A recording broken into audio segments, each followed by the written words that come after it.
Hello everyone, welcome back to lotus petals. ಹಲಸಿನ ಬೀಜದ ಕಾರ್ಬೇಳೆನ ನಾನು ಇದನ್ನು ಶೇರ್ ಮಾಡ್ತಾ ಇದ್ದೀನಿ. ಒಂದು ಕುಕ್ಕರ್ಗೆ 1 ಕಪ್ನಷ್ಟು ತೊಗೊಂಡಿರೋ ಅಂಥ ತೊಗರಿಬೇಳೆ, ಸಿಪ್ಪೆ ಬಿಡಿಸಿ ಜಜ್ಜಿ ತೊಗೊಂಡಿರೋ ಅಂಥ 10 ಹಲಸಿನ ಬೀಜ, ಮುಳುಗುವಷ್ಟು ಪ್ರಮಾಣದ ನೀರನ್ನು ಹಾಕಿ ಕುಕ್ಕರ್ ಲಿಡ್ನ ಕ್ಲೋಸ್ ಮಾಡಿ 1 ವಿಷಲ್ ಬಸ್ಕೊಳ್ತಾ ಇದ್ದೀನಿ.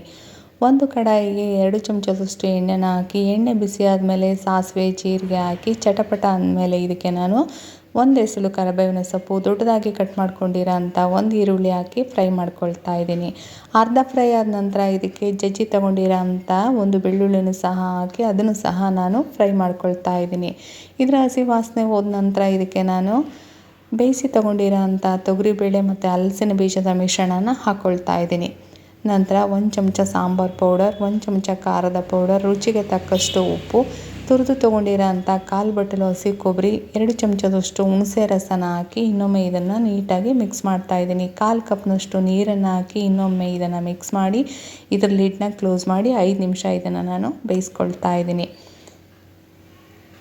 ನಂತರ ಇದನ್ನು ಸ್ಟವ್ನ ಆಫ್ ಮಾಡಿ 5 ನಿಮಿಷ ತಣ್ಣಗಾಗೋದಕ್ಕೆ ಬಿಟ್ಟು ನಂತರ ಇದನ್ನು ನಾನು ಸರ್ವ್ ಮಾಡ್ತಾ ಇದ್ದೀನಿ. ಖಡಕ್ ಜೋಳದ ರೊಟ್ಟಿ, ಚಪಾತಿ ಜೊತೆ ಈ ಪಲ್ಯ ತುಂಬ ಚೆನ್ನಾಗಿ ಮ್ಯಾಚ್ ಆಗುತ್ತೆ. ನಂತರ ಇದನ್ನು ನಾನು ಸರ್ವಿಂಗ್ ಬೌಲ್ಗೆ ಸರ್ವ್ ಮಾಡ್ತಾ ಇದ್ದೀನಿ. ಅರ್ಧ ಚಮಚ ತುಪ್ಪ ಹಾಕಿ ಖಡಕ್ ಜೋಳದ ರೊಟ್ಟಿ ಜೊತೆ ಇದನ್ನು ಸರ್ವ್ ಮಾಡ್ತಾ ಇದ್ದೀನಿ. ಇನ್ನೂ ಅನೇಕ ಹೊಸ ಬಗೆಯ ಅಡುಗೆಗಳಿಗೆ ನನ್ನ ಚಾನಲ್ನ ಸಬ್ಸ್ಕ್ರೈಬ್ ಆಗಿ. See you in the next blog.